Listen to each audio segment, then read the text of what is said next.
Richard, I have been instructed to say hi to you from Ray, who used to be the janitor at the post office. Oh, for heavens, did you walk? I haven't seen him for 5 years. Yeah. He was just walking on the He street. was just walking. Probably noticed I didn't quite fit into Fit the in. neighborhood and was as I was wandering aimlessly. And I said, "Oh, I'm just down here at the center." He goes, "Oh, Richard Rohr, he used to bless me." He was, for heaven's sake, did he look healthy? Did he look okay? You know, he did. He's got a pretty big bow in his leg. Oh, In his right leg. see, he was a motorcycle driver. He had an accident. Oh, yeah. That's why I asked. Yeah. Yeah. Yeah. Wow.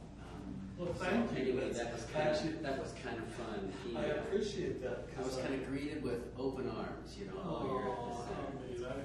I wish you'd stop by sometime. I'd love, right here on Airway. Yeah. He said he might do that. Oh, I like that. Say, I was thinking of another, when you asked us about questions we had or things that we'd like to see covered. You have talked about this in one of your tapes, and I don't remember which one. And from my tradition, it's I'm not schooled in that tradition, but the apophatic versus apophatic. Yes. That's fascinating. I'd love to talk about that a little more. It's really, see, what took over after the Reformation was all cataphatic, and the apophatic tradition basically died. In Catholicism too. When you have to have answers for everything, you don't have room for the apophatic. The apophatic is the nonverbal, knowing through darkness, knowing through absence. And that's just not double talk, that's very real. Yeah. And is that, if I remember correctly, is an image that of Moses with the burning bush? Or is that different? You could make that. We use it this weekend. The one that might be better for Moses is where, remember when he walks in front of him in the cleft of the rock, he says, "Do not look at me, cover your eyes." Yeah. And also both Mount Tabor and Mount Sinai, the whole thing of after there's sight, it's covered with a cloud. So that's where the name the cloud of unknowns came from. See, both cases, Transfiguration too, then the whole thing covers with a cloud. So it's a perfect symbol. There's knowing, but there's equally non-knowing. Mm-hmm. Yeah, you're right. Good. You know, one of the things that really spoke to me about Bill Plotkin was about the darkness teaching us. Yes. And in the first half of life, ascent-driven Protestant Christianity, that is not kosher. I just got an email from Bill Plotkin a few hours ago. Yeah, I had sent him one about something else, but he's always very sweet, very warm. He's raised Jewish, became rather secularized, and he's told me several times that if I'd only heard you when I was young, Interesting. I would not have rejected my Jewish religion. So it was very interesting that my Christian talk is just he didn't have any category to understand religious talk. He's obviously got a brilliant mind. It seems like we've created unnecessary problems for some. Here they all come, good students, right on time.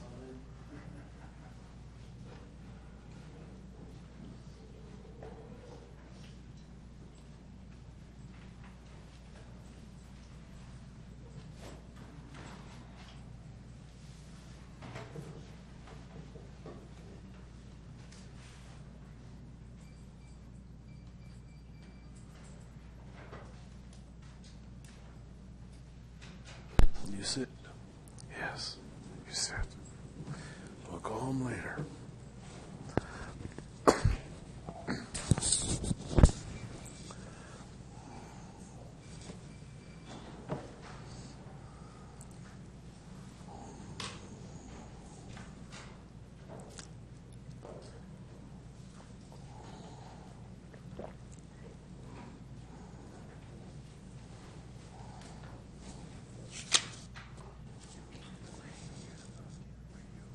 Is it enough? Is it enough for you?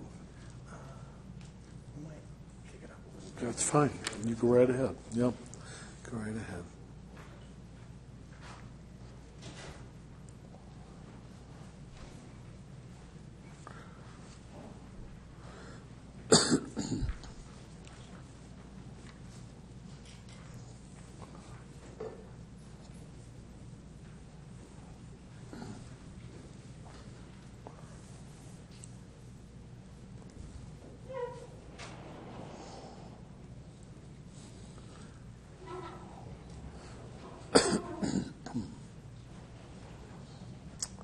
Okay, you're such good students. Right back.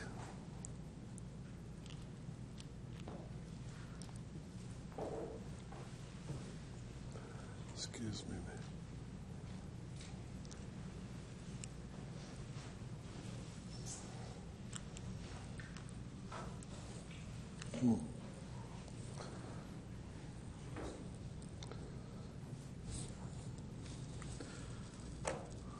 This isn't working.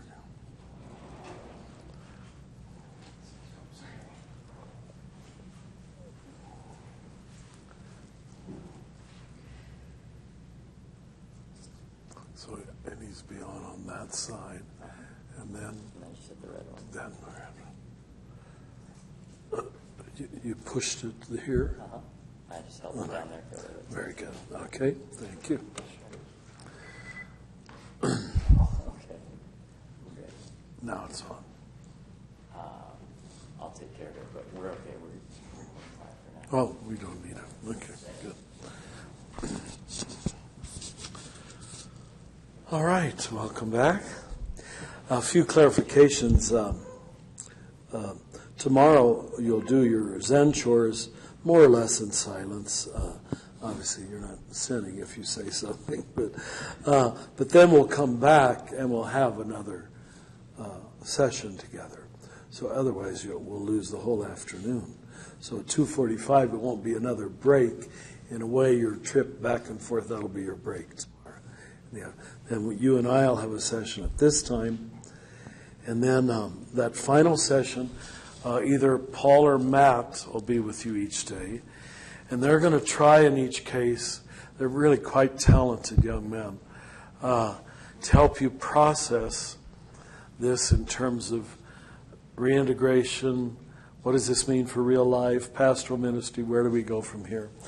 That might mean sharing with one another, too. You can pretty much decide the process, but that'll be the last half hour to 45 minutes each day.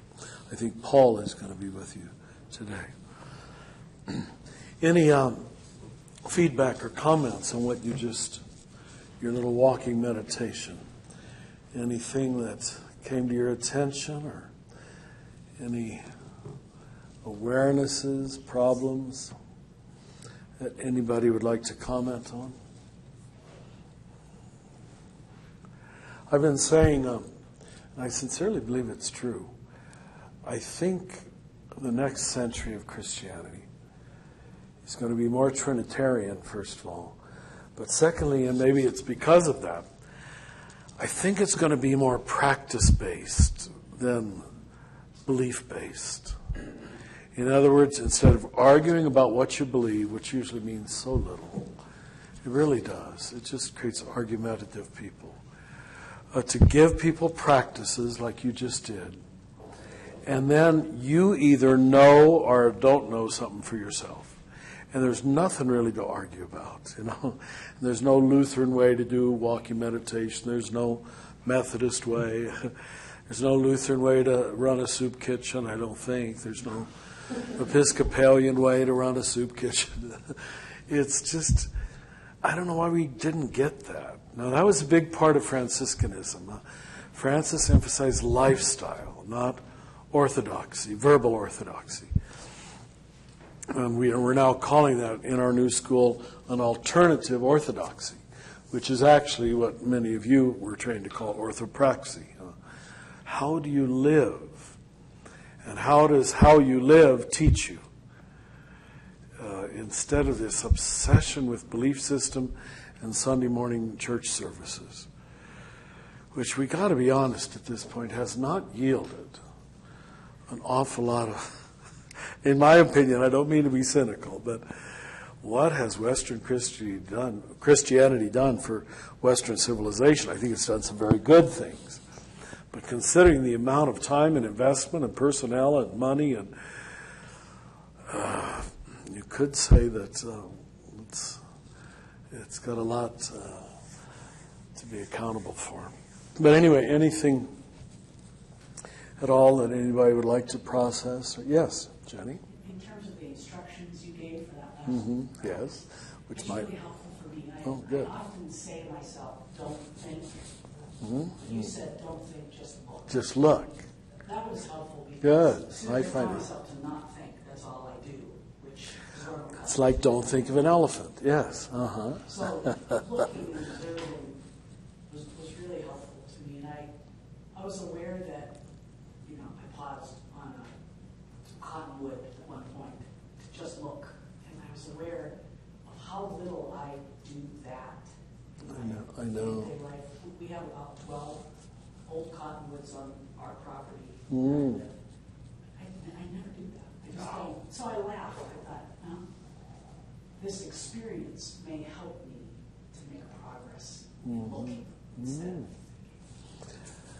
of Who's a great teacher in that regard, and I'm sure you've discovered her, is Mary Oliver. Read Mary Oliver's poetry. She teaches you how to look and see. She's really excellent. Thank you, though. This cottonwood here, I don't know if you got time to look at it. As I said, they think it's between 100 and 150 years old. But it seems to have had mutations which make the branches turn in circuitous, non-logical, if there's a logic to trees, I don't know. But it's quite beautiful. And the arborist who came and worked on it a few years ago, we want to keep it alive because we think it's our greatest work of art.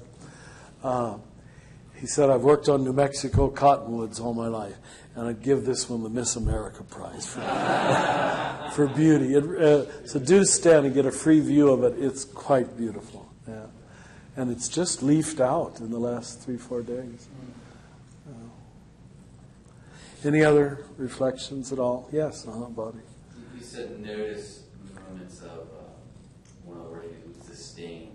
Mm. And I noticed myself noticing fences. And Fences. usually I will be quick. I drive past like a gated, wealthy community, sort of judgment. Yeah. Oh, you're so special. But here I have the same thing, not you're so special, just like, oh, fences and division and probably things get stolen around here, something.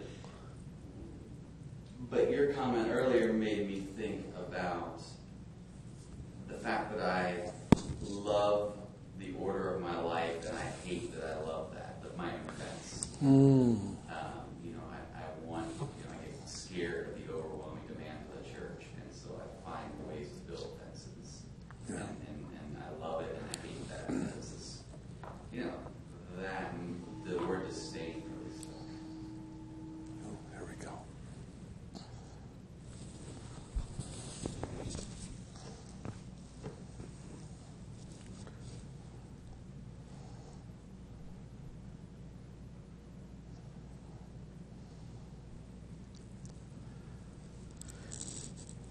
What you just said, Bobby, that could be a whole retreat. This whole thing of the importance of boundaries and yet the problem of them when you become attached to them or define yourself by them. But that old line that's so quoted from Robert Frost, good fences make good neighbors, it takes, I don't think it's till the second half of life you start having the common sense to negotiate what are good boundaries, what are necessary boundaries, what are pernicious boundaries and barriers. It's the work of discernment. But I saw a lot of subtlety in what you said, that you were already reckoning, gosh, there's some good notions to this, and there really are. I used the burning bush this weekend at the conference. This whole thing of, come no closer, you're on holy ground. You can see God saying, I'm me and you're you. Now I'm inviting you close to me, but take off your shoes, respect that I'm me. That whole thing that it takes two to make unity. And we've got this false American democratic idea that it's the breaking down of all boundaries, all definitions, all identities, and be one big happy glob. That's not the meaning of spiritual unity. So some of what you said appeared to be that you were getting insight into that. Both are true, and each time it takes a discernment. Is this a good fence, a helpful fence, or just a fence to find that my group's better than your group, or to keep you away from me? Many of you are in counseling. You know how I think half of the counseling I've ever done with people is helping people negotiate good boundaries of, that enmeshment we all get involved in our first love affairs, giving your identity totally away to another person. Then you pull back and get over-defended. And how do you do both? I'm sure those of you who are married, it must never stop being an issue. So we might come back to it, but thank you for raising it. In my book, Hope Against Darkness, I have a whole chapter on boundaries and edges. Anybody else? Anything? Yes? Mm-hmm. I find myself thinking of our morning's discussion and the whole dual, non-dual thinking, and just keep Yeah. back up. And there's a part of me that I'm aware is like wants to grow and wants to be open, and so there's part of me that wants to turn non-dual thinking into well, if that's the right thing, I want it. So it's like, Yes, it's yes. dualism, it's my ego showing Yes. it's like, okay, that's it, and I'm going to get that, And I'm just aware that, like, Perfect. either way, that's kind of letting it go. When it comes, it's a gift. But you can't achieve non-dual by willpower. You can by insight. Insight is, but you can't push yourself into it. No. You fall into it like a grace, like a mercy, like a surrender. Well said. Thank you. Yeah. I think that those of us who are religiously motivated, we're so trained since we were little, go for the best. And you think there's a nonstop flight to non-dual consciousness. There isn't. Yeah. And as I want to keep saying, there's boundaries again. You need to pull back and say, I think right now I need to make some dualistic clarity between me and this situation, because it's pulling me into it in an unhealthy way. Just an example like that. Yeah. Yes. I found myself, when I would see wanting to name what I saw, red truck or Yes. And I wonder if some people are doing violence to what I'm perceiving by putting a label on it. But I was also aware that it's almost like I have Neoplatonism wired into my brain, that whatever I'm seeing is not as good as what I can imagine it being. Wow. A tree or a fence or a house or a person. And, You have an ideal fence, an ideal that it's compared this to. one definitely isn't it. There must be. That's great insight. Great. But the other thing, And all you can do is see those things. It doesn't make you wrong, but you freed your addiction to it a little bit. I wish. To see it, you have to have pulled back from it. You have to, a little bit. Go ahead, Don. So I'm looking at the ditches. I live in a neighborhood where there's a lot of garbage, so I'm used to that. And so I'm trying to see it without judgment on it. But a thought popped in my head that I had thought about for a long time, and that is maybe about 6 months ago I watched some men attack another person and just beat the shit out of it and then pull a gun on him outside the house. And I'm wondering how, I was busy calling 911 and describing it so that somebody could come and help. But it's like, how can I see that? You know what I mean? Or in those places, is there a non-dual way of seeing, or to watch someone die, or a car accident? Does that make sense? If I understand you, let me try this, but come back if it doesn't.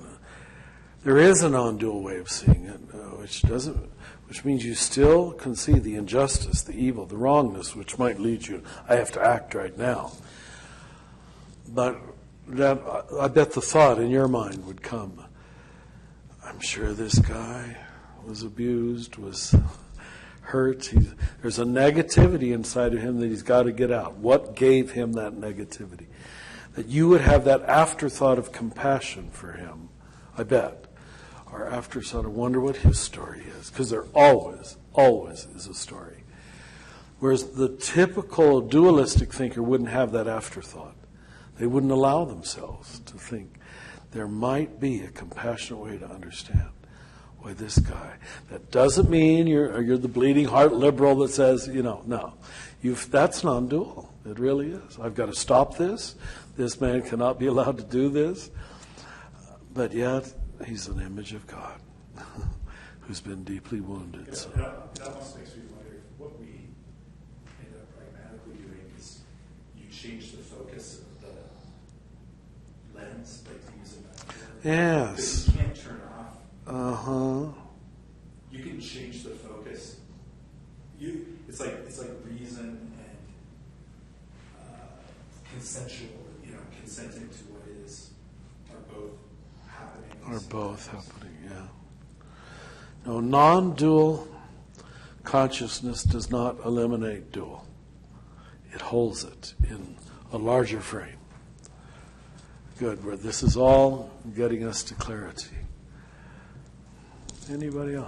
I think that's a really helpful image, Mark, because when I think about communicating these things to my friends, myself, we're not talking about even really another universe to be adopted, but a line of sight that is already available, which I think is a lot more palatable than saying, hey, there's this other train of thought that you need to get off this one and convert yourself to this one. Rather, that one's actually your other one.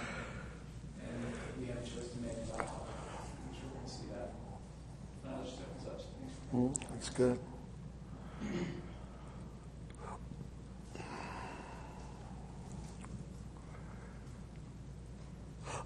Anybody else? Any thoughts? Well, I hope you're getting the point I'd like to communicate this first day, that there is an alternative consciousness, and that most people don't know that. They think that our job is to give them new and more information. And what you come to see after a while is that most people receive your new and more information inside their own old frame. It's knowing a new thing in an old way. What did someone say? There's knowing the old thing in a new way, which is good. That feels like education.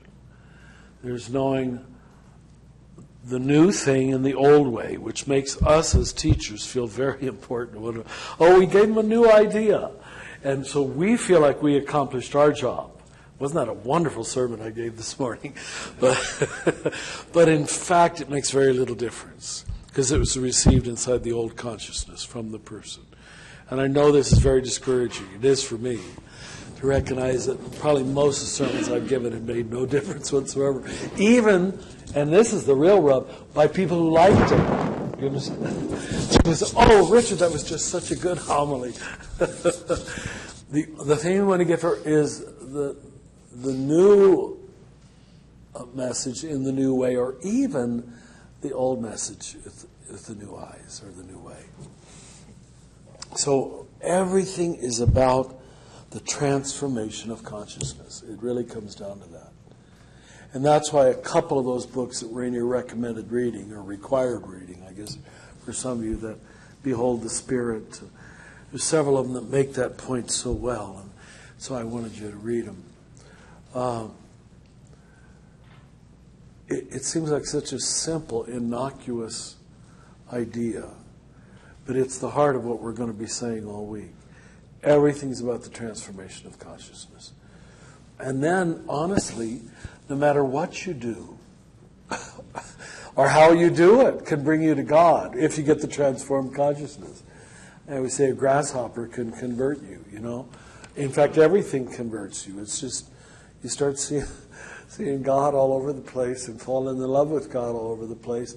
And honestly, becoming more impatient and weepy. I don't consciously weep. I wish I did cry easier.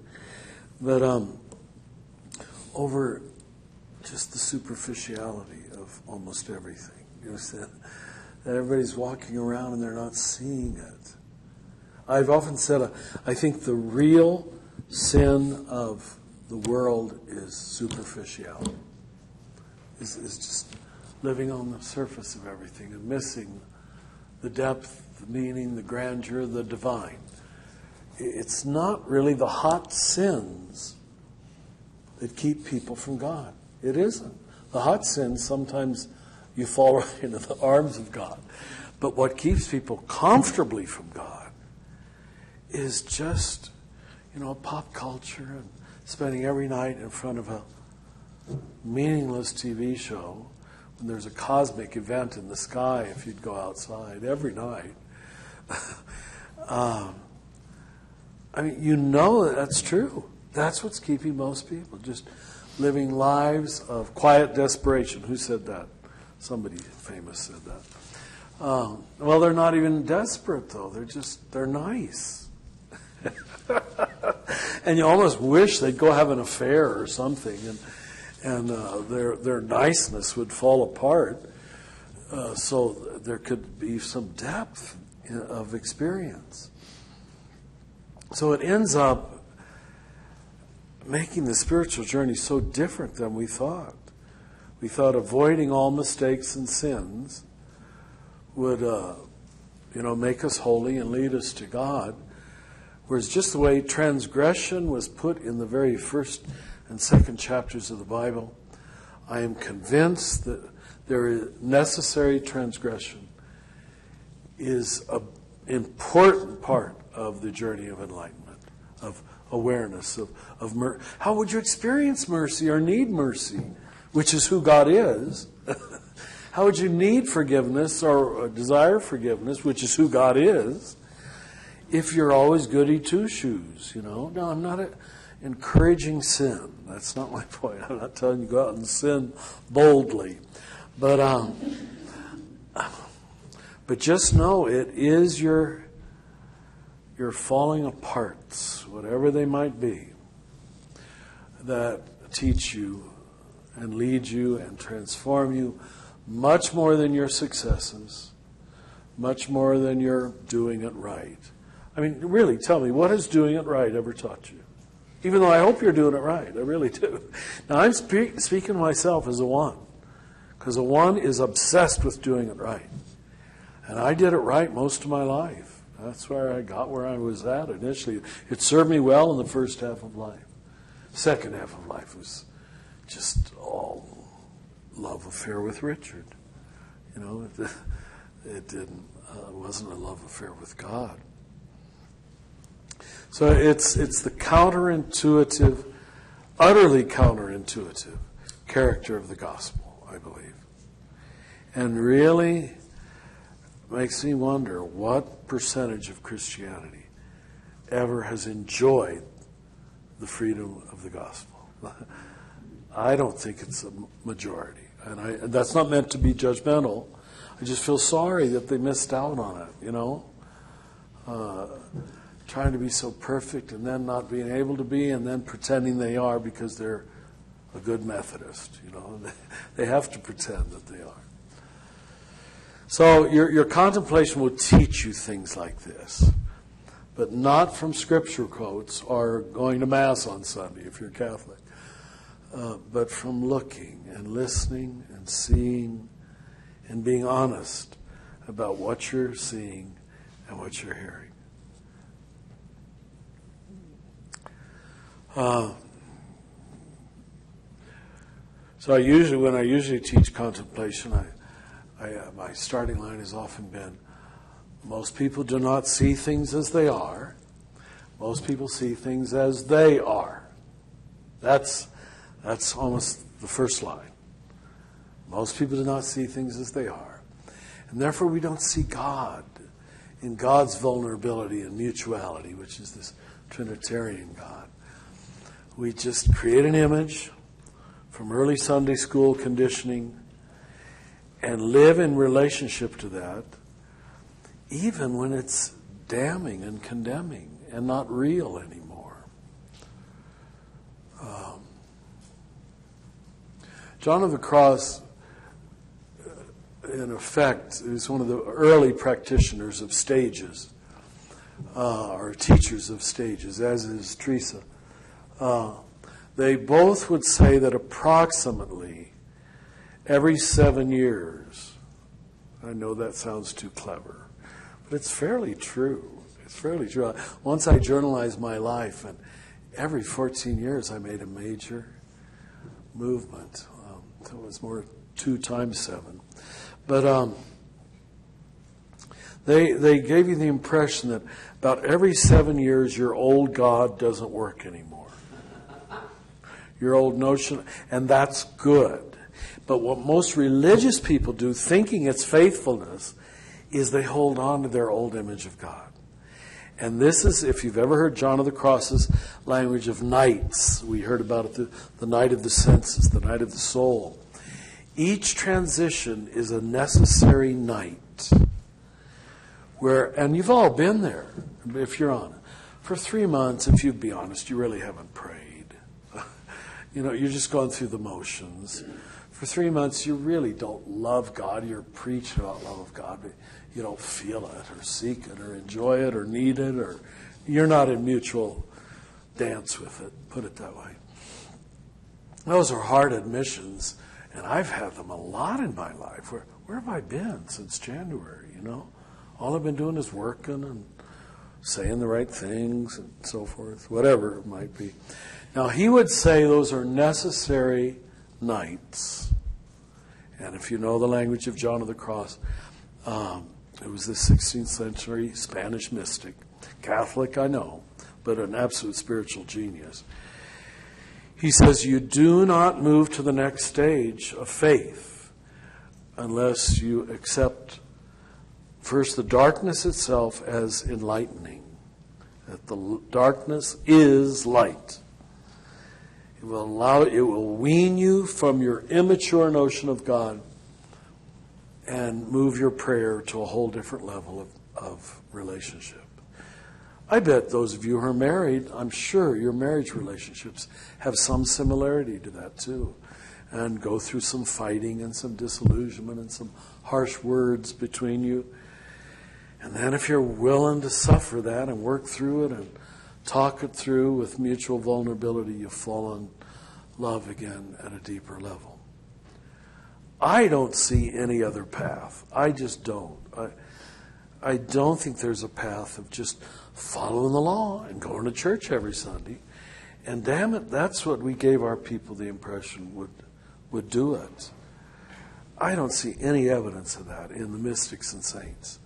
That it's a linear path, a straight line forward by willpower, and I believe, I'm a true believer. And you believe ever harder. And that kind of true believer often keeps people at what I would call immature levels of prayer, immature levels of faith. And this is symbolized by the Jews going around in circles for 40 years, I think. And yet they get there, do you understand? But it is no straight line. And I'm so disappointed at the people who didn't know better and taught me it was a straight line. All the years I wasted and all the sermons that have been wasted, giving people the impression it's these stalwart, I call it, if you read Falling Upward, the loyal soldier, and if you didn't, you don't need to read it by any means, but there's a wonderful metaphor that I got from Bill Plotkin, and maybe you heard it. He said that after the Second World War, the Japanese were probably the most ritually sophisticated culture in the world, along with the Balinese probably. They have a ritual for everything. Protestantism would never work in those places. It's just, it doesn't have any rituals, and they naturally understand the power of ritual. When their soldiers came back from the Second World War, they had this rather extended ritual where they'd set the soldier there. All the city fathers and family and friends would sit in front of him for however many hours it took to praise him for every conceivable sacrifice he made, good thing he did, saved his country, gave up the comforts of home, and thank him, thank him, thank him, thank him.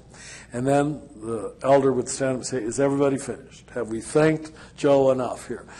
And then he would face him straight on and say, and you are no longer a soldier. We no longer need you as a soldier. We no longer want you as a soldier. You are no good to your wife as a soldier. You're going to be no good to your children as a soldier. You are now a citizen and a father and a husband. And we bless you in this new role. We have nothing like that. I mean, how many old men don't you know? I had uncles who were still raising flags when they were 75, blowing horns. Their only identity was these badges, you know. See, they stay in this identity. I mean, this is most veterans I know of. In this childhood identity, which was fine. I'm not putting down war at this point. But they never grow up. They never grow up. And that's all they have is the wonder of American wars, which has led to this whole romance of war that is killing us. Yeah. I work with a lot of Department of Defense people. Oh, do you? Officers, and I was part of a retirement ceremony, mainly just an observer. And in the Navy, they have this great ritual, and at the old retirement center, at the end of it, they acknowledge all the high-level general officers or SEC, whatever. All these support people. And they bring up the family, and they bring them on the boat, even though this is the middle, it could be anywhere. And this was still outside the Pentagon Crystal City. And they bring them up front, and they commend them. They finish thanking the South Admiral, did his business about lifting him up. And then he says, you're no longer needed in the service of the U.S. Navy. Please depart from the boat. Really? And they walk off. Really? The guards, You're the first one to tell me that. All the officers go in parallel to lift their swords right underneath. Mm-hmm. Farewell. Wow. So, So there is some closure. Yeah. The Army's different. Army's is different for each time, but the retirement ceremonies in the armed forces are very, for the senior level officers. Sure. A lot of them listed as senior. Yeah. There's still a lot of issues with spark, Sure. especially coming back from war. I have a lot of post-traumatic stress issues with Yeah. as far as retirement goes, they They're do a really good job, huh? fantastic job of saying you're done. Of course, then you go a contractor just sit on the other side. But still, no, thanks for telling me that, because I had no knowledge of that. And I was bringing it up here, of course, that I think we need, as I say in the book, we need to discharge our loyal Christian soldier, which very often keeps us at an infantile understanding of the Gospels, of Jesus, of the message itself. It's all largely the contest of winning and losing. It's all a contest, which is, it's the ego that wants to win contests and go to heaven. I know that's beautiful language, but that's not the way the mystics talk anymore. That's not contemplative language. I'm doing all this to go to heaven, because it keeps you at a highly disguised egocentric level. It's still about self-interest, just delayed gratification. Do you understand? Delayed gratification is not high-level consciousness, that I want to go to heaven after I die. And we've let generations of Christians think that's high-level consciousness. It really isn't. But it's good to get you started. You know, that's probably what led us all to becoming whatever we are. So it's good as far as it goes, but it doesn't go far enough in terms of really sharing in the mind of Christ, which is a much bigger mind, of course. So if that helps you at all, I think for those of you who are pastors of churches, parishes, as we call them, this is why it's so hard to be a pastor. And maybe we can continue to process this, you know. Because most people come to a church, and I'm not putting them down. What else could they do? For first half of life questions. They want to be reassured they're right, they're going to heaven, they're good people, and God wants to do that for them. He really does. She really does, I'm sure. But that little scenario has to fall apart at some point if they're going to get to mature Christianity, if they're going to take on the mind of Christ, where you really know it's not about me, it's something being done to me that is leading me, as Jesus says to Peter, where I would rather not go, perhaps, to a larger sense of outpouring, servanthood, surrender, trust, allowing. And the reason I feel I have to talk about those kind of things strongly is just, and probably a lot of you know this better than I, but the fact that things like racism have persisted at such high levels in all of our churches till our time, just that it could take a dozen other issues, shows that we haven't really converted our people very much. Do you understand? We haven't. No, I think most of us have moved beyond basic racism in the last 30 years. But, 30 years ago was pretty much the name of the game. I don't know any of our churches that weren't fairly racist. This means you're at kindergarten level of consciousness. I don't know how else to say it. And these were people, high-level Catholics, high-level Episcopalians, high-level Lutherans and Methodists and all the rest. And certainly evangelicals, who didn't even see a problem with it in some cases. This means we allowed people to look out at life in a self-referential way. I have my personal Jesus. I'm saved. Sorry about you black people or brown people or anybody who isn't like me. We've got to get beyond that. We've just got to raise up more people who really are different. They don't see life like everybody else in Mississippi. And you go to the states that most self-identify as Christian, have the worst tax code, the most unjust prison systems. It's like, come on, I'm just not impressed by your Jesus talk anymore. And this is the way a lot of the world sees us now, that we've used Jesus for our own self-aggrandizement to promote self-image. And religion serves that function. It gives you a positive self-image. Unfortunately,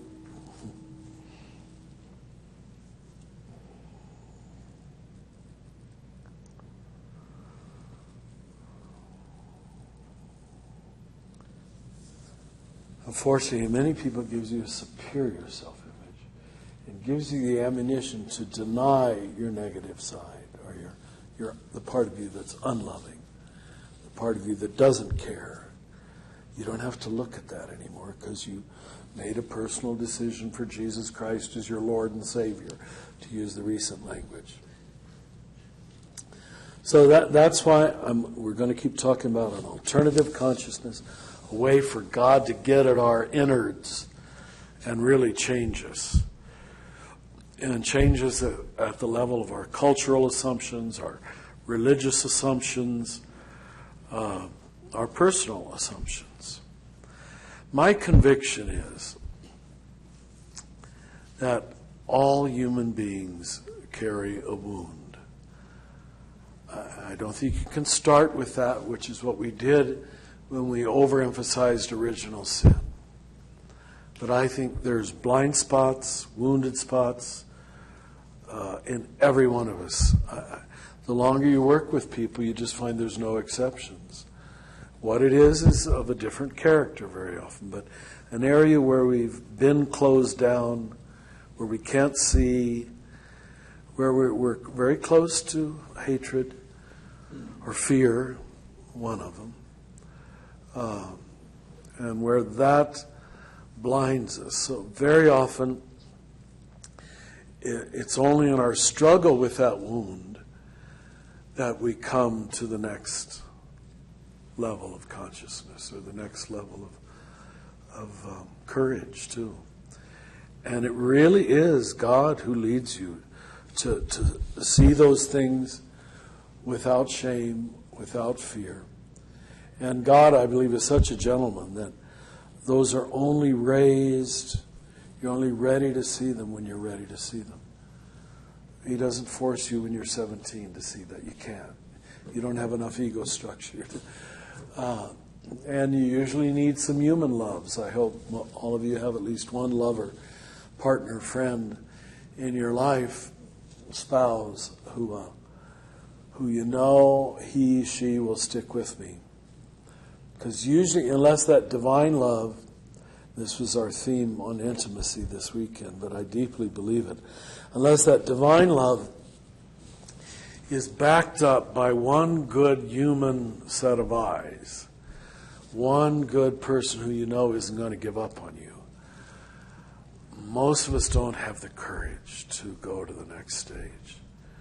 So that's why we need both, human intimacy and divine intimacy, how they feed into one another. And yet, to be honest, a lot of times when you'll fall into the divine intimacy deeper is when some of the human intimacy has failed you. I can't tell you how many, maybe some of you have been through it, how many people's conversion happened after their first marriage fell apart, which I wouldn't wish on anybody. But when that one that they thought was the one who would give them the divine gaze forever didn't, and God knows, I hope that isn't the wounding that happens in your life if you're in a good marriage. But it's been the case for a lot of people that I've worked with, an awful lot. And that doesn't sound like a straight path, does it? In fact, in our church, they're not even allowed to approach the communion rail. Instead of using the Eucharist for what it was for, we use it to punish them even more. I mean, explain that to me. It's just no sense whatsoever. But when you see it all as a contest of willpower and the strongest win, by holding on. I mean, I came from huge Kansas farm families. My father was from a family of 15 originally. Some of them died as children. And my mother 12. So I had loads of Catholic aunts and uncles and cousins. All 101 cousins were at my ordination. And God bless them. So many of them were sweet people and good people and faithful people. But a lot of them lived lives, the marriages were lives of quiet desperation. Do you understand? They would never divorce because that was not allowed in the Catholic Church. But they didn't have the tools to heal or reconcile or forgive or experience mercy or toward themselves or toward one another. So they just lived together, not so happy marriages. Oh, God. You could just feel the tension in the room sometimes, But they were faithful until death. Now, how much of that negative energy they handed on to my cousins, I don't know all the stories now. Some of them turned out very well. But in the world of the spirit, and you guys and gals know this, wounds don't just go away. They have to either be transformed.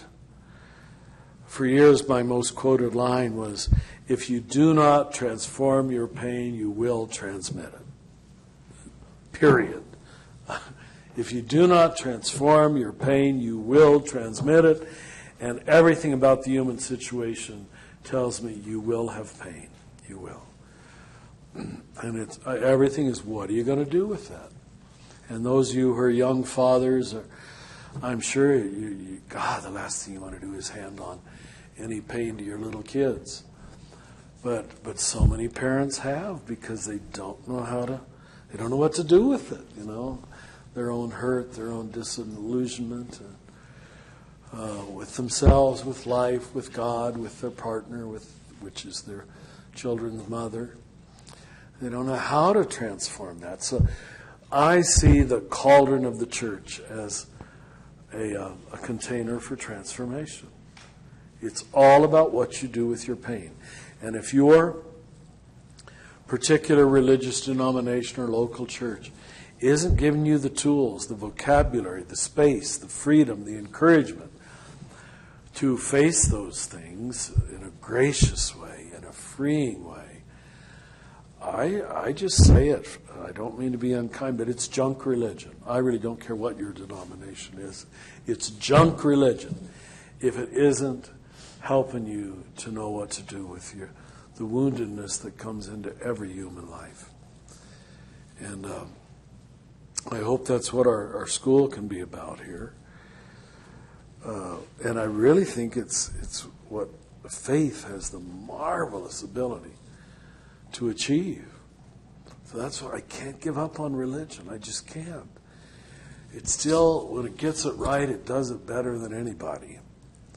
And you've got that gift. You've got that tool. So I know I speak critically of religion, and please don't let me pass on any cynicism when I talk that way, because then I won't have achieved my purpose or my desire, my real hope and experience is that true faith, hope, and love, theological virtues as we call them, have the power to just about deal with anything in a very, very broad, deep way. But not by giving people quick cliches, not by giving people glib certitudes that have not been tried by darkness and by honest relationship. One reason I say that the next century, and I want to talk with you more about this in the course of the week, is going to be the rediscovery of the Trinity. Is that I believe an authentic understanding of God as Trinitarian mystery, as giving and receiving, as God as relationship, really opens up the Christian gospel in a very healing, mystical way. And we haven't enjoyed that in most of our churches. We really haven't. It's been pretty much an old man sitting on a throne because we didn't understand the Trinity. We pushed Jesus onto the throne, which is not really that helpful. It isn't Jesus anymore. Do you understand? He became the local monarch. And we Catholics started that. I'm not blaming again, go back to those cathedrals in Europe. There it is on the portal. Jesus on a throne, Sistine Chapel. He isn't on a throne, but he's throwing thunderbolts. It just doesn't. It really isn't the gospel. It's not the Christian message. It's taken Matthew 25 far too seriously as outside of context, and ends up good dualistic clarity, but no merciful flow that you find inside the mystics. And this was my discovery only as I read more of our Franciscan mystics, Carmelite mystics. They're all Trinitarian.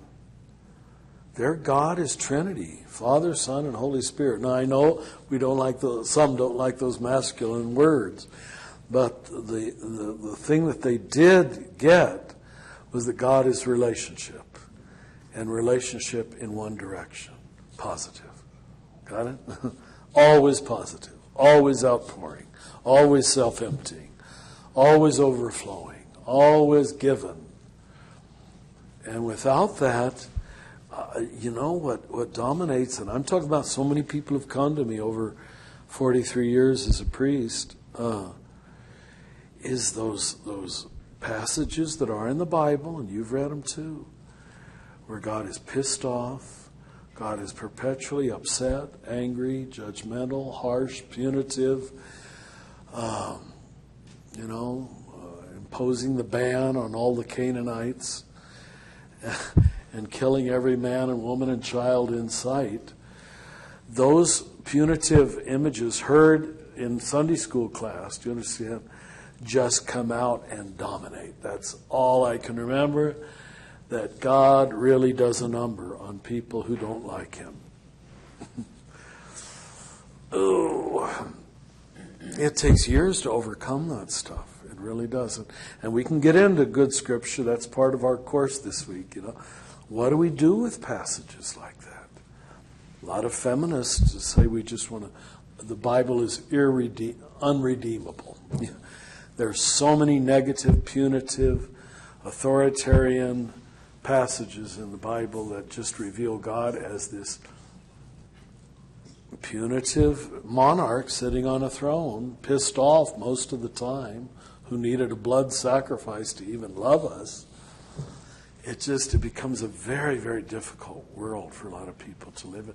And you've got to know that in people's unconscious, those images reign. Got it?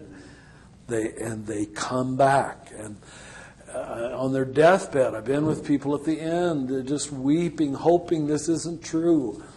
And they've wasted their whole life fearing God instead of falling in love with God. What a loss. So we got to talk about that. What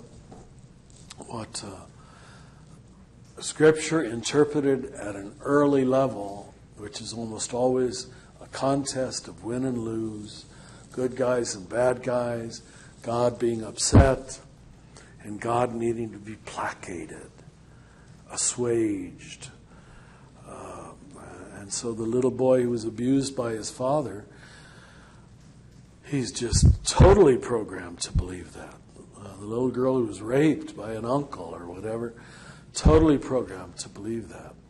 So we got huge healing work to do to undo, and this is why I emphasize things like contemplation. I don't know any other way to do it. Sermons, you can give all the sermons you want, but still lurking in the back is this old pissed off God who doesn't naturally love us, who doesn't naturally,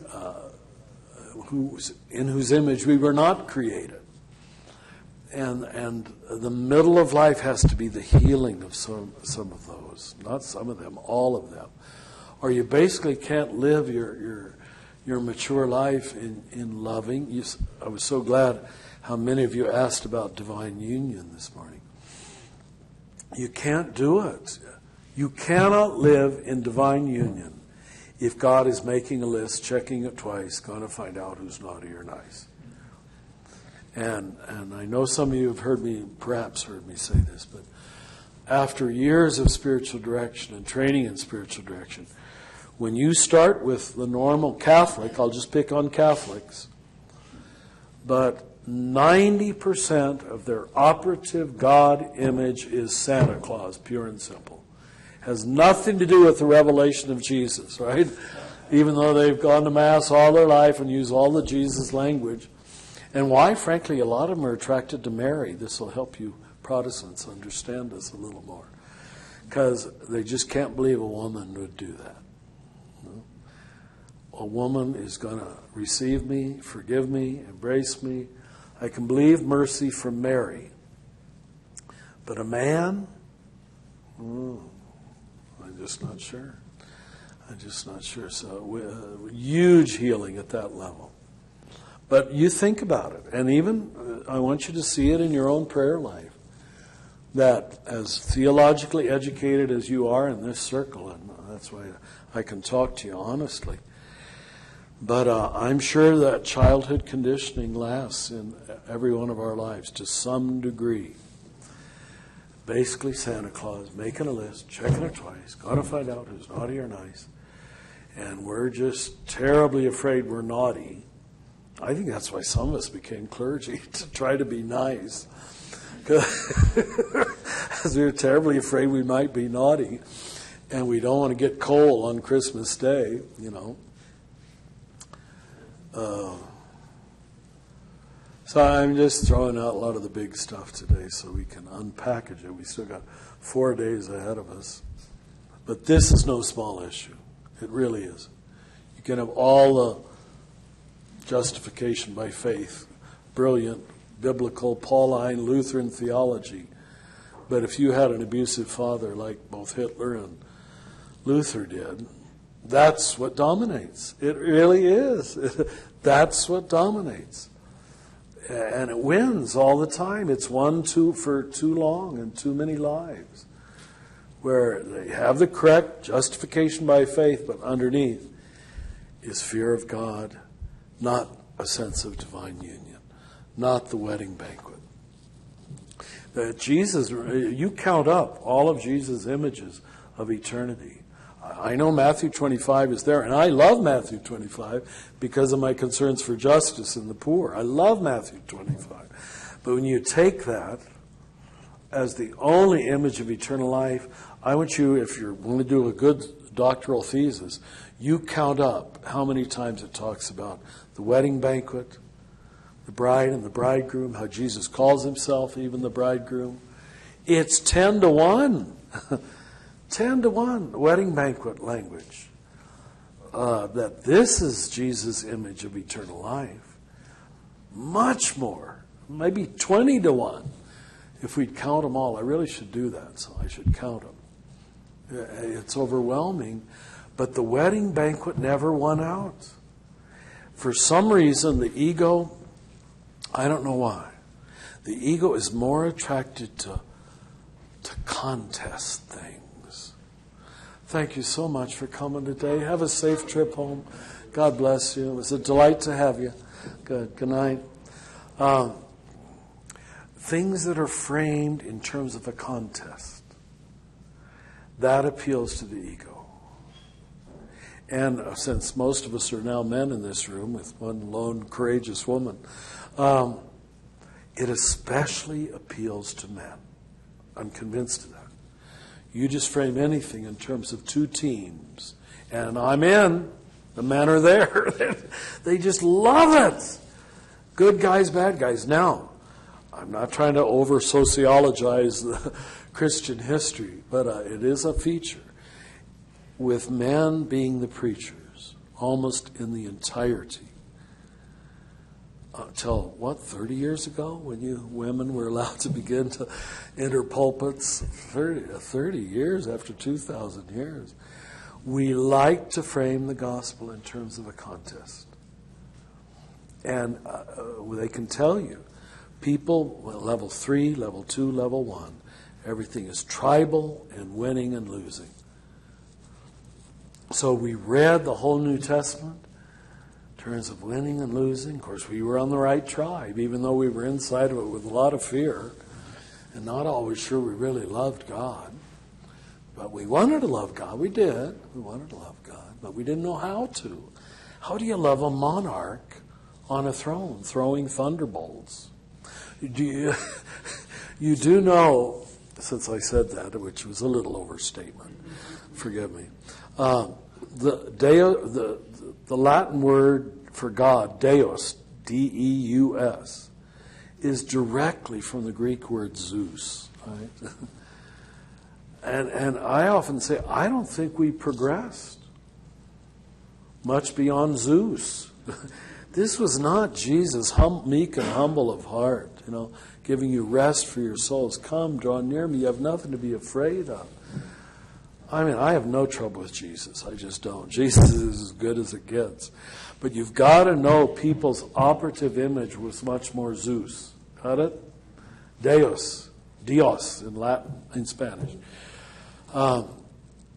So we're going to move beyond Zeus or in Santa Claus. And that's what happens in the inner life. When you teach people how to pray, they discover a Jesus, a God, a Trinitarian mystery that's so much better than Zeus and Santa Claus, So I know sometimes maybe you think I'm not very Christian, but I really am. I really am. I think we've got it. We've really got it, but we don't know how to communicate it. We really don't. So Paul's going to come in a minute, and he's going to dialogue with you about how would you like to process this, and help you. Matt will come in tomorrow. I think they're going to go back and forth. But they're both good.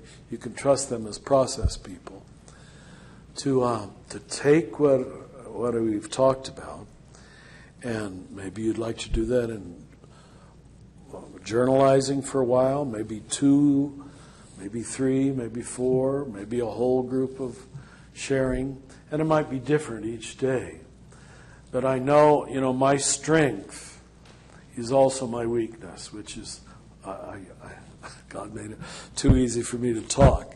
But I don't want this whole week to be a talking head of me giving you ideas. So that's part of the reason for me leaving the room. It's not that I don't enjoy being with you. But also, if there are some things that are bothersome coming from me, please feel free to share. I wish Richard would get off his whatever he might be doing. If you need a little more of something else, I hope you'll be free to share that with Paul and Matt.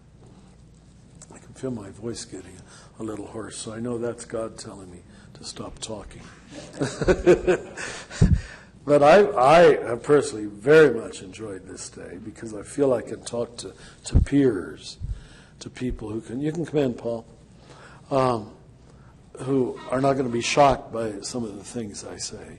You've all got enough theological background that you can process it or disagree with it or come back with another scripture beyond the scripture that I used. And I think that'll make this week very rich. But I'll hand it over to Paul now. And I hope you can enjoy the evening. It should be a beautiful evening weather-wise. Old Town is very close to here. You could walk to it in about 25 minutes. And really, Old Town Albuquerque, in my opinion, is more charming than Santa Fe. It's, it's all faux adobe, but it's still, it's all built on ancient foundations, and it is where the city started. But you'd enjoy yourself just walking around. There's not much nightlife. Of course, you're here to study and pray. You're not here for nightlife anyway, but the city sort of rolls up around 5 and 6, 7 o'clock. It's over. But I hope you can have a good evening, and I definitely look forward to tomorrow. So Paul Swanson was raised Covenant Church. Have you ever heard of that? Yeah.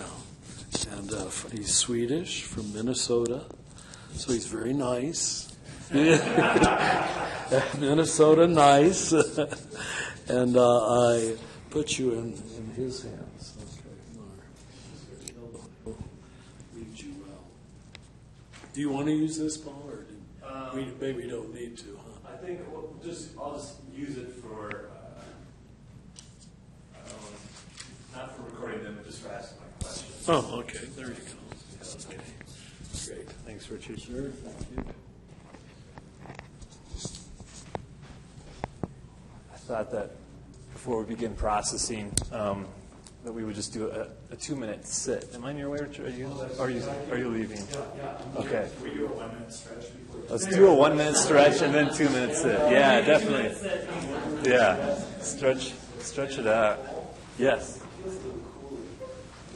Okay. Oh. Too cool now? Yeah. The other cool problem.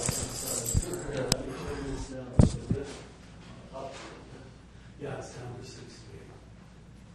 71.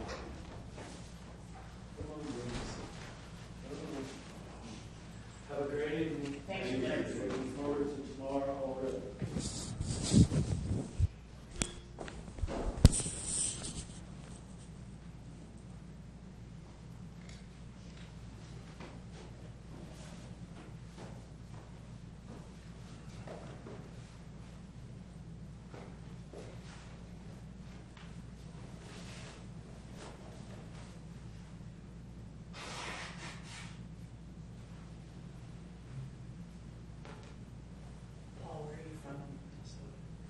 group in Chanhassen. You know where that is? No. Are you familiar with Minnesota? Yeah, a little bit. Yeah. In St. Paul. Okay. Yeah, I lived in Minneapolis for a couple of years as well. It's a good place. Yeah.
All right. I hope that stretch served you all well. And we'll just do a 2-minute contemplative sit. I know that Richard went over that this morning. And I thought after that 2 minutes, I'll just ask a question, and then can you just break up into twos and respond with one another first, and then we'll come back and share with one another what came up for us today. And you can take about 15 minutes to do that, and if you want to go outside and enjoy the warmer weather, you can do that. I'll just ring the gong to gather everyone back in here. So first we'll start with the 2-minute sit. Begin at the gong and end at the gong.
So the first question we'd like you to reflect upon is from just a personal standpoint. What has resonated for you today personally? I know that you've done a lot of listening, a lot of absorbing. Just a chance to share with another person what has really shimmered for you today on a personal note. And so just we'll take the next 15 minutes to share with that other person what has resonated for you personally. And if you run out of things to talk about, the next question is going to be, what has come up today that you that will impact your ministry, or what you're going to bring back to your community? And this is, I know it's only the first day, I think, and that's a question that we'll revisit later on during the week too, to see how that changes, if it changes at all. But that's just the beginning of how I'd like you guys to just begin to reflect with one another. So again, feel free to use the courtyard. Just think we'll go 2 here, 2 here, 2 here, 2 here, and 2 here. And I'll just ring the gong in 15 minutes so you can time yourselves accordingly as far as equal sharing time. And we'll see you back here at the gong, or if you want to stay in here, that's fine too.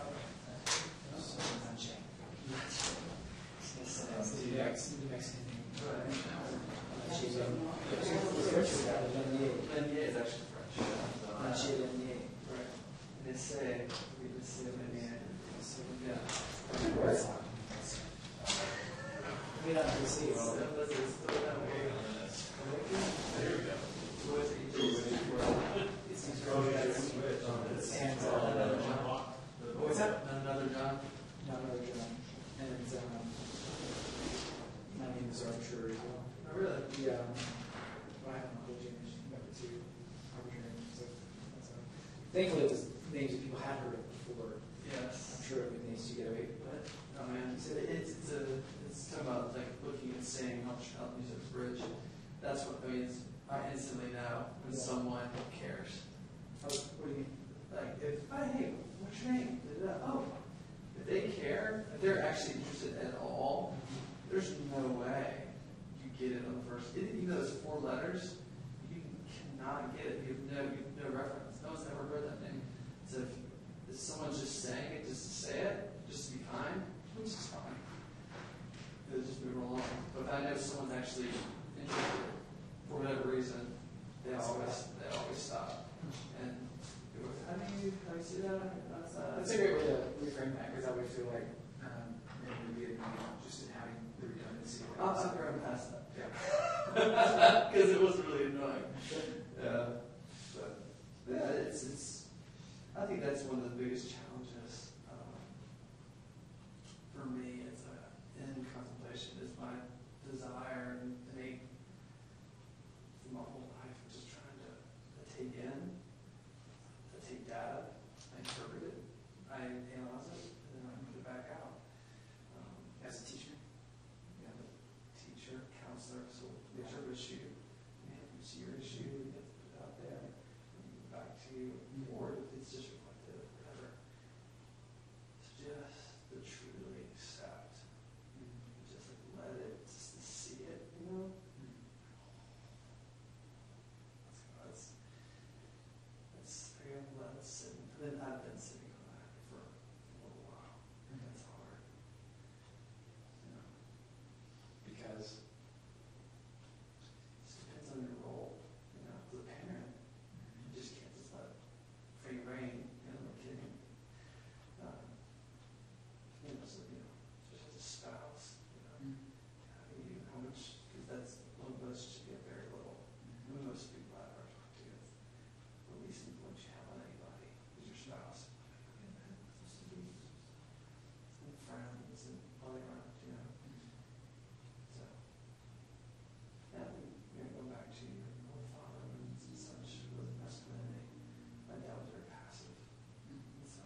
aggressive. Is that the word you use? The passive aggressive. Yeah, you're either passive aggressive or passive aggressive is the worst. You know, you're too young to be able to tell you. Not 7, sure. So. I bet they know it though. I definitely don't let things fly. So I'm definitely more aggressive. I'm going to be a dad in July. Congratulations. Thank you. I think so much about parenting style. Oh man. You just, no matter how much thinking you do, I mean, you can, I'm sure make some advancements in that way, but there's just that momentary living into it of determining how you're going to show up. It freaks me out. It really does, because I need 8 hours of sleep, and I think this way, and I know that I can respond to muscle memory through neurons in ways that are indicative of my past. It's one of the big things that you'll learn, and you can know it, and the whole learning and knowing. Yeah, you just don't get it. No. Like, because marriage is a great one. I remember being single for so long, 28 years, and then getting married. It's like everyone said it, and it's true. I mean, that shows your selfishness. Marriage shows your selfishness. Yeah. Then kids, whole other level. So you 37, 38? 39. 39. Yeah, hold on. I look younger than that. But without this beard, Yeah. I'll keep you younger. Yeah. I think one of my takeaways today is I see, and I mean this in the healthiest sense, I see, see Richard, others who are in age and experience larger than me, as a real great sign of hope. Because I'm a woman as well, and I'm an immigrant, and I've called myself an asshole many times. I could be a driver. I could objectify people to come around my vision. It's a leadership model that I was displayed in my first job when I was 19 in ministry. And I've been a recovering driver. Not always been helpful, but many of those cause mischief and relational justification. And I've just been, 4 years ago I was turned on to this way because I felt like it had something for me in terms of how I was going to presence myself with people and the type of person I felt like I was calling me to become. So, I'm really hopeful when I see the gentleness of Richard, the gentleness of those who have been on this path, and what it might create in me, the capacities of just being very gracious and loving and slow to anger, slow to speak, quick to listen type of person. And I deeply want my wife to always experience that. Right. Wish she would thank, like, by God's grace, like my parents sometimes shrink me down to old categories. If I get into some sort of, I got into some debate with my mom a few weeks ago on the phone, and she said, "Oh, you're just," and just shrunk down as a side character. And I said, "Well, Mom, I feel like that was probably true when I was 18." I said, "We haven't done a lot of relational connecting and checking in on who we are today." I said, "If you were to say that to Elena, she would laugh at that a bit and say, I have no context." So there's just signs of that in me that encourage me, but I know that my journey is so far to go. Yeah, absolutely. I think just seeing that I don't feel like this mode of operation is in vain. And it's easy, like, I'm sure, like, oh, I didn't do anything, what's the point of it? And it's not really gaining anything, which is just so beyond the point. So the qualitative transformation I think it makes in us to respond differently to life, I'm really excited about the continual potential. For the sake of not just myself, but my daughter, my wife, my church. Says to me, girl. So, man. Do you have a girl? That was my first one too. Yeah. You're so toast. I know. I'm already beginning to see all of New York as potential predators. Of like, then you just get redeemed, transformed, healed, moves everywhere. There's no. You're right. And that's another piece of parenthood where if once you know, it's all over. You're already thinking just like that. I totally agree. It's really going to help me in my own quest. You know, I mean, there's so many beautiful women in New York, and just I'm always reminded, like, they have a dad. That's someone's little girl. Absolutely, totally. Yeah. Someone has dreams and wants to protect them, love them. Yeah. Yeah. And that's been one of my triggers too. Yeah. So.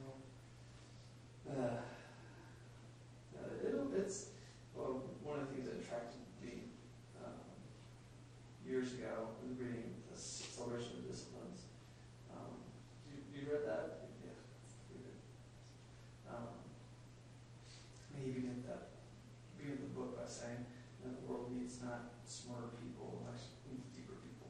So him saying that about, that's really what the world needs. It's to destroy superficiality. It's great. Is this your first class? It is, yeah. The one, and you have to take it if he's still around. I was talking to Julia about it because I've been bugging Julia to take it ever since I took it. With Dallas Willard's. Oh yeah, absolutely. That's coming up in fall. Wait, the one on discipleship? Whatever he teaches, Yeah. He's teaching something in the fall. I'm sorry, a year from fall. It's either a year from fall or a year from Normally spring. summer. It's usually in the summer. At least that's when I took it. But that same thing, very is what you describe Richard as, favorite word, gravitas. That's really cultural words. Gentleness. A gentleman, just so at peace with themselves and just do not care. And I would hear him speak. I was riveted, and then I would hear myself when I would teach. And I would try to win people over. Yeah. First, Yeah. I'll listen, but they have something. They're giving out the goods. They don't have to sell anything, and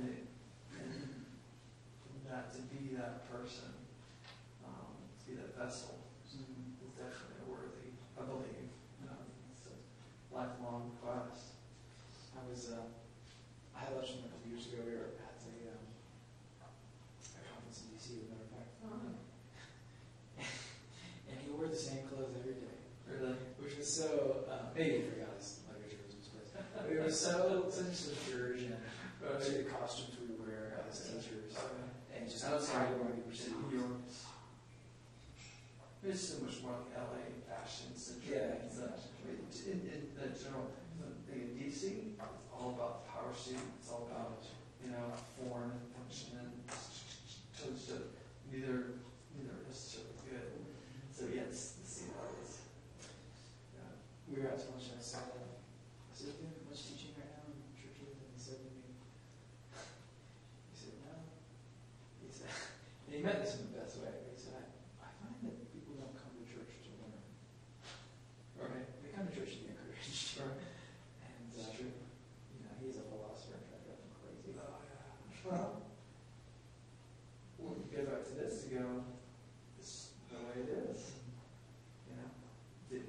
Is it our call to try to transform the church, meet the people where they are, keep people, part of the quest? Because if you, in the traditional church, it didn't matter what you put out there. They're just going to show up anyway and hope to get encouraged. In our culture, especially your culture, and you might have, is. Unless you give something they want. Well, and that goes back to your original thing about, everything becomes learning in order to teach. Because really what that is we want people to return to whatever we have to say, or to validate our existence, or to continue to support us financially.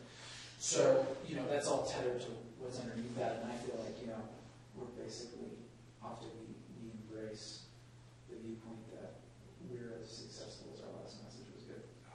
And it's such a Hard to live. oof. Yeah. Especially when you live in the land of Keller. I mean, that's That's a believer. yeah. Is he really? Oh yeah, I mean, it's New York. Yeah, it's true. Everyone's been close. In the last class, Abe Chow was in. He's a small group pastor for Redeemer. Anyway,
discipleship, so a lot of adult churches grown a lot in the past 4 years, and the roles just more changes all the time. So I teach regularly in different avenues, but preach like 2 to 4 times a year. Yeah. So What's this church called?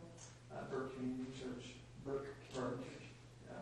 So Burke Springfield's the bottom of the Beltway, and there's a bus and a slug line. So either you take the bus with this straight shots depending on it, or there's a few slug lines. What's the slow line? It's my favorite. All I know is from House of Cards. Oh, really? Okay. It's the publication.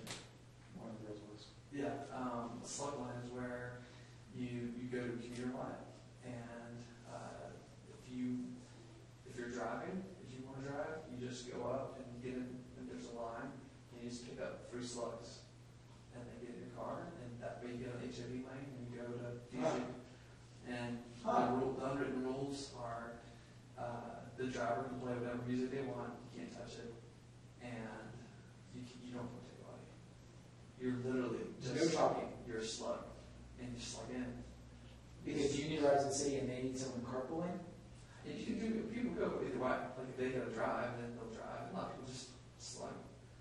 That sounds like a catastrophe waiting to happen. It's been this way for a decade. I've never heard of that. That's a wonderful system.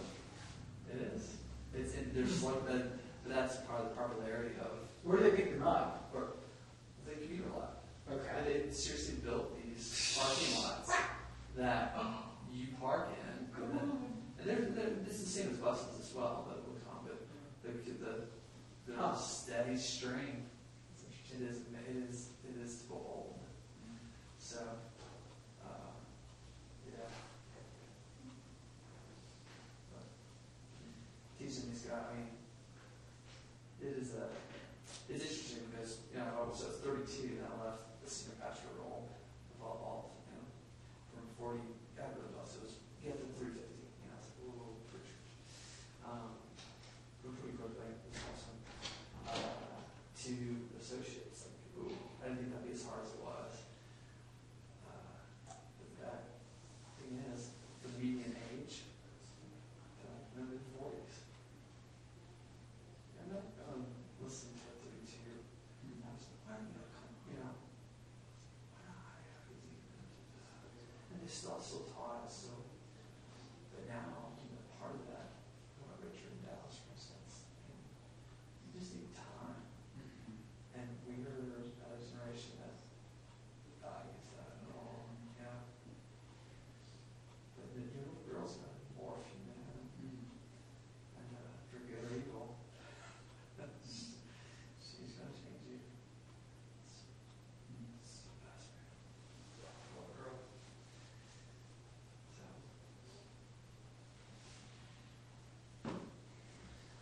So what else in the class that really popped up first day? Because you never went big picture.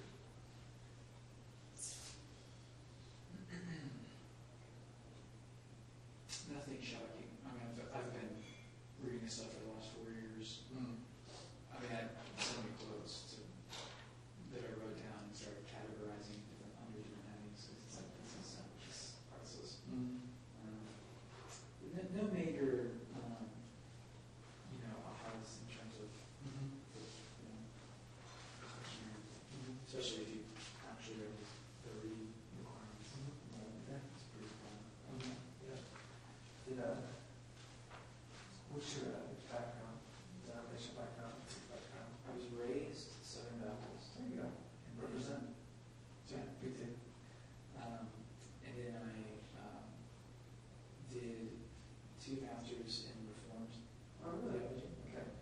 So Redeemer, that's yeah.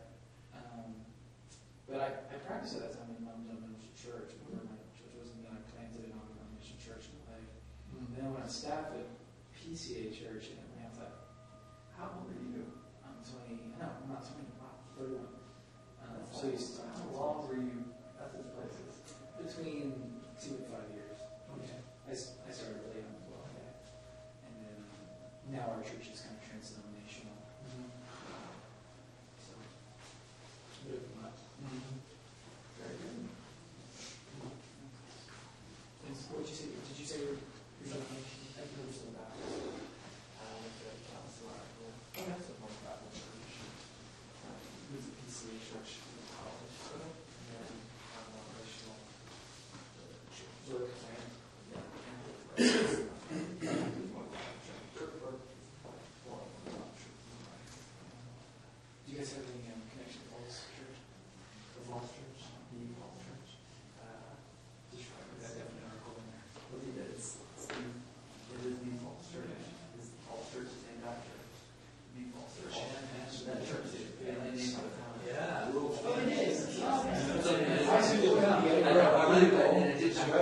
grew up in Glencoe. I was sad.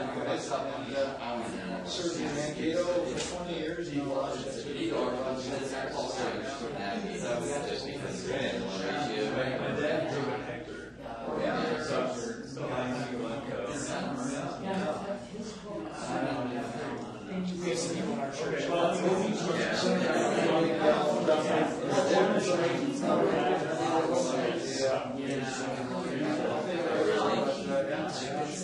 That was just down the road from Glencoe.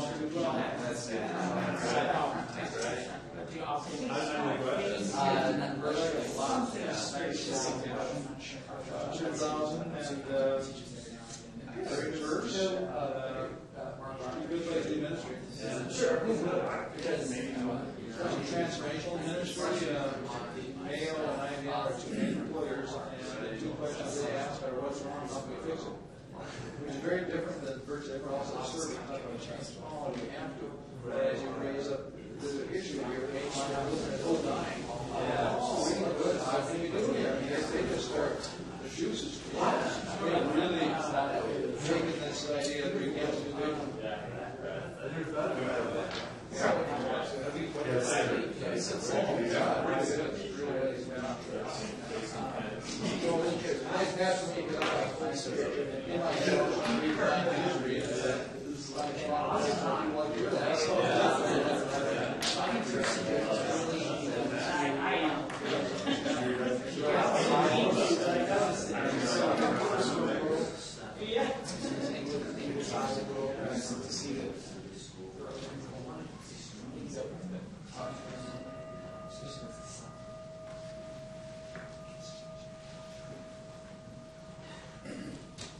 Love having you gone. The new capital. That's right. A lot less rude than that. Hey. So that wasn't a lot of time, but about 15 minutes. Just here's what came up for folks as they shared with one another what resonated today, and should sit in front of it. There's certainly a difference between what came up and what you want to share. So I guess this is the time to bring up what do you want to share with the group, or what particular highlights or resonations or reverberations came through today.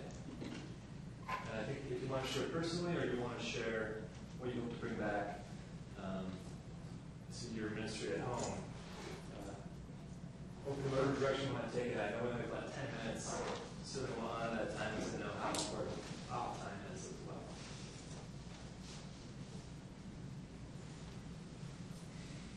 Nace just had some mind-blowing things to say. You're transformative. I'm a changed person as a result of this. I should have pulled it over. It's what we call deflection.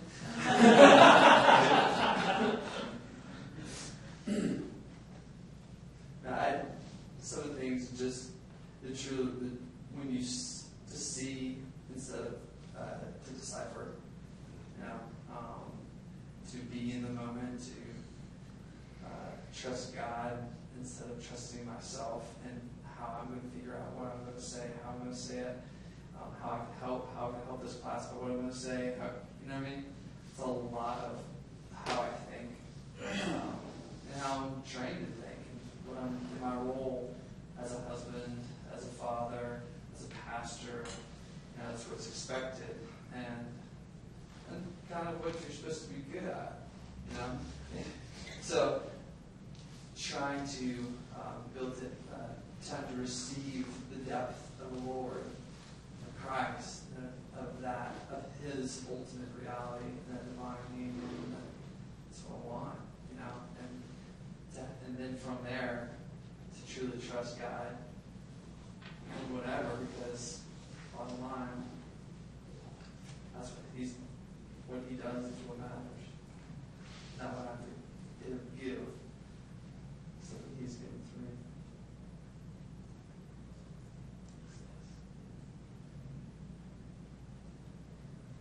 I think for me, like Richard, I'm a recovering asshole. And the one driver, I was raised under models in leadership of driving and objectifying relationships and for the sake of your vision, et cetera, et cetera.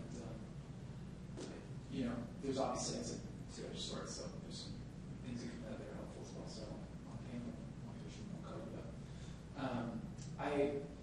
Without any sense of idolatry or idealism, I see someone like Richard and even some other close men and women in my life who have really lived through sustained periods of really pursuing the contemplative way and seeing their transformation, and just like bearing witness to Richard's way of being is really hopeful for me, especially as a incumbent dad in July, and just as a friend, as a pastor, as a husband, just really long to be a man who is really gentle and can see without needing to influence and get my opinion across and put my stamp of whatever on the moment.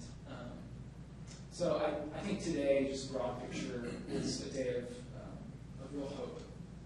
I spent yesterday with Charles and just being with him and watching the way in which Hopeless time? No, I'm sorry.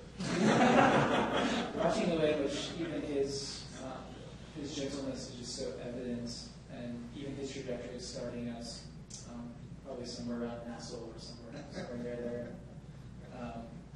This is really encouraging to me. So I'm really hopeful that this has been a part of my life for the last 4 years. This kind of this way of seeing and at least moving into that direction. Sometimes you feel like it could be futile. And what are we really doing here? And is this working? And all of those sort of constructs that we apply to it. And looking back on the fruit of the life and saying, "Wow, this actually just stay with it and don't force fruit, and it will come just naturally."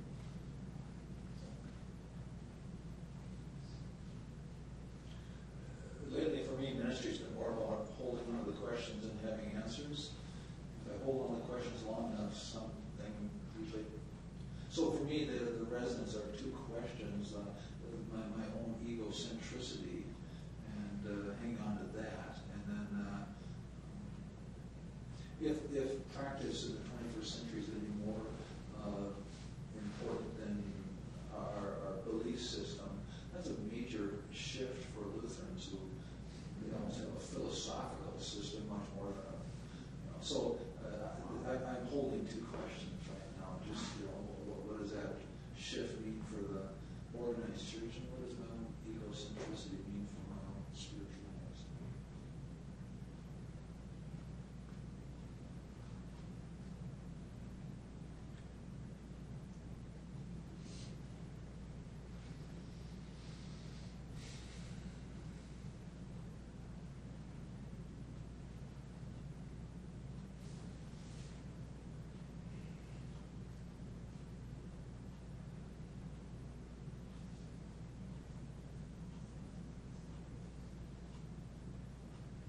Thoughts? 5 minutes left. I think I got a little insight into the function of contemplation that I hadn't noticed before, or had forgotten. Is that the act of sort of observing the self brings it out into the light, is seen, and what is seen or brought into the light no longer has power over you. So that's something.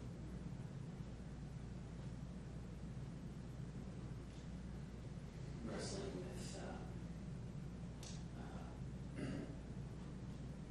how much of our models for leadership, our techniques for ministry in the church are really based on the false self. Appealing to that. So at the end of the day, I was just thinking about calling out what is a leadership model or way of being in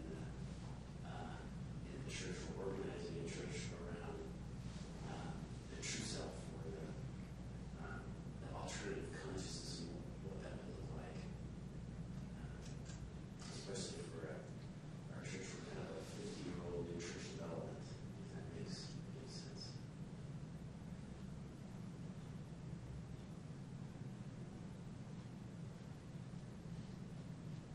For me, it's just been helpful to hear Richard talk about, particularly with the expansion of consciousness and what that was like. I think at one point he said he had intuited some things in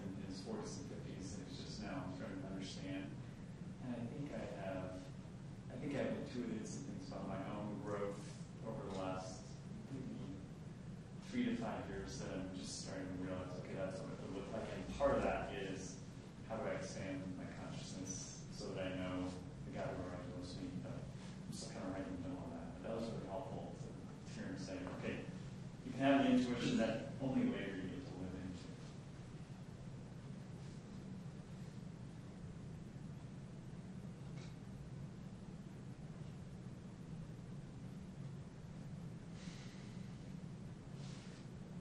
Hopefully Richard will have all those answers for all of you by Friday.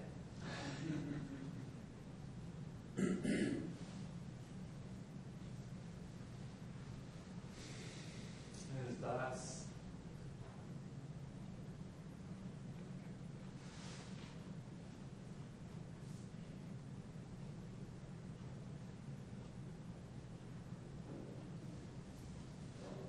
When he takes all the time that he did to explain the difference between the non-dual consciousness and the dual consciousness, I just find myself going back and forth. Like there's a part of me that wants to stay dualistic.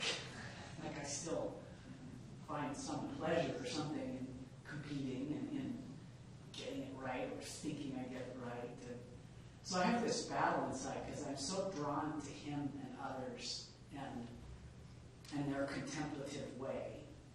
And I want that. But it's like I'm examining what I have to give up to really go there. And it's kind of unsettling. So I felt that pull back and forth a little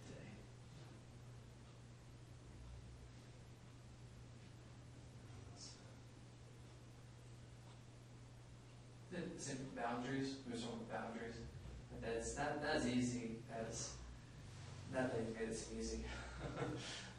But the difficulty of what is good to keep in is the dualistic self, or the good. There's some good things about that, some good boundaries, but to be able to go past that and then learn, it's still a very, I don't know what it looks like. It's a mystery. There's part of us that don't like that darkness. I want to see. I agree with you.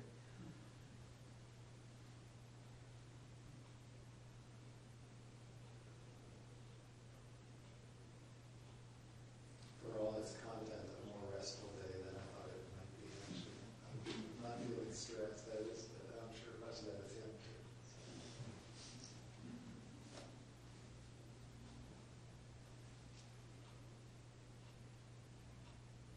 The certain playfulness and lightness to who he is, that is a delight.